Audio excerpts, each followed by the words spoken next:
Quite a lot has been on display. I mean, these governments always use these opportunities to show what they've got and that they ought to be taken seriously. And so they were showing their heavy MIRVs, multiple independently targeted re-entry vehicles, their ICBMs, which are the intercontinental ballistic missiles, and these are the sort of things that can reach any part of the world, really, the United States. They showed off their Air Force. That's the J-10, which has performed very well for India, actually, in the recent clash with Pakistan, and then the J-20s. The J-20s are the stealth fighters, a bit like the F-35 that we operate in Western countries. And the whole parade was designed to show both old and new equipment. So the equipment that we would expect them to have, and those are J-20s going over the monument, through to some of the newer stuff. This is quite an interesting one. I mean, this is the new tank, which is the ZTZ, which is a lighter tank than normal. This one has taken inspiration from what's going on in Ukraine. And so the ZTZ, it's probably about 35, 40 tons instead of 70 tons. It's more mobile. It's got different sort of fire systems. This shows that the Chinese are thinking about the ways in which the Ukraine war may be affecting ground warfare operations. And they're making quite a play of these new lighter tanks. These are the laser guns. They're known as DEWs, the directed energy weapons. They're said to be the best in the world at taking down multiple drones in a big area. We don't know if that's true, but that's the way they advertise them. And the Chinese were keeping these under wraps until today, in a way to pretend, maybe it's true, that there's something very secret and very important about them. So they kept them under wraps. This is the first time we've seen them. Before that, we just saw the vehicles with a big tarpaulin on top. So now we see the actual weapon itself. Whether it can do what it says it can do, or they say it can do, we don't know. We won't know until somebody feels them as part of a real big military operation.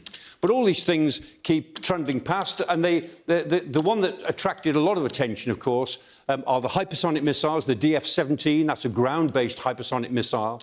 So they go Mach 5, which is 5 times the speed of sound. It can be about 6,000 miles an hour. And what really worries the United States is that this is now a maritime version of it. So these things can be put on ships. They're already very potent weapons against aircraft carriers, incidentally, and big ships. But if they can be put to sea as well, then it gives them even extra range and they can be even closer to a task group. Some people are saying, of course, that this means that the aircraft carrier is finished in world politics, but then the Chinese are building aircraft carriers themselves. This is an interesting one. This is an underwater drone, and so it's basically a crewless submarine, which is simply able, you can see the relatively conventional propeller at the back of it, diesel-driven, we think, and that is able simply to move around under the surface, being controlled by a mothership, maybe quite a long way away, or even from the shore. And again, that is a threat to any foreign navies, so the United States is developing its own version of that. But it's very interested in the fact that the Chinese may be developing this sort of thing. Then there's quite a lot of aerial drones on display, and these are effectively robot aircraft. This is 6th-generation warfare, so they've got different types of them, and all of these would be capable of flying, say, with the J-20 fighter, 3 or 4 of them around the J-20 fighter, acting as their wingman.